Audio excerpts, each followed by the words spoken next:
And we're back talking about tariffs. Before I go to Marc Kealey, I was chastised during the break by Brendan Caldwell, who says, I am misconstruing your position, and I don't want to do that. Well, not yet anyway. So tell me exactly what Canada should be doing with the Trump tariffs to fight them. Well, I don't know that there's fighting them, because what they're doing is actually imposing a tax on their own people. Right. That's what tariffs are. Yes. But it's hurting us. It's hurting us. So we should hurt ourselves further by imposing tariffs on ourselves. So then we don't have counter tariffs. What should we do? Well, as I said a moment ago, if we believe in free trade, then we should actually talk about that message rather than playing into the president's hand by saying, now all of a sudden tariffs are a good idea because you're doing it, we're doing it, and tit for tat. It's neither strategic. It all seems to be being done in the context of various campaigns, both provincial and federal. Brendan, I got your position, and I think it's clear now what your position is. I hear you. Marc Kealey. So, and and I'll just say this, on both sides of the fence, Susan and I sort of played roles in Ottawa during my tenure with John Turner and hers with the other guys when we were talking about issues of trade. So, and I remember a conversation Mr. Turner and I had with Lloyd Bentsen, who said the United States will never, ever, ever yield its sovereignty on trade. It was game over for us. And that was during the free trade agreement. The point I'm trying to make is, and I appreciate what you're saying, Brendan, and there's a heck of a lot to unpack in what you've said.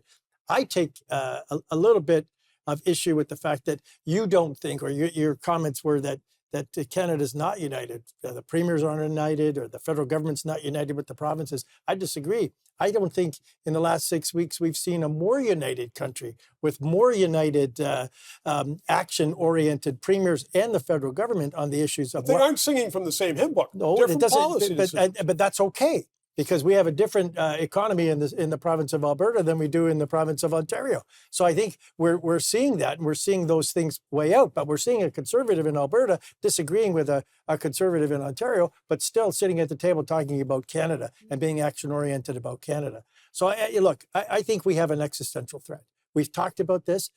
We do have an agreement with the United States and Mexico on the Canada-U.S.-Mexico agreement that's coming up for renegotiation in 2026. What does that matter? Well, it does matter because I think what we should be doing is looking steadily at those kinds of issues, and that needs to be put into Lutnick's parlance, and it needs to be excuse the expression for saying it this way, but shoved down their throat saying, we're a sovereign nation. We know what we have in terms of our economy, and we're going to put ourselves in a position so we're not going to be put behind the eight ball if you're going to impose tariffs on us, Donald Trump. And I think reciprocal tariffs are a good way for them to wake up to what they're doing as well. Susan Murray is nodding very affirmatively in agreement with that. Brendan. Well, I think. Let Susan nod. Just one comment where I completely concur with my friend and colleague Marc is that this has united Canada, I think, all provinces. I mean, Quebecers now are majority federalist.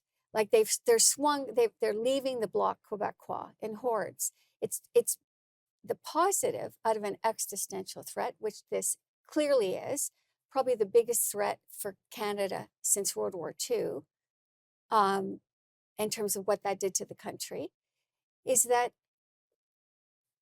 we've come together and extremely strongly. That's a whole hour show. Yes, I know. Brendan, so you've had two views from your left.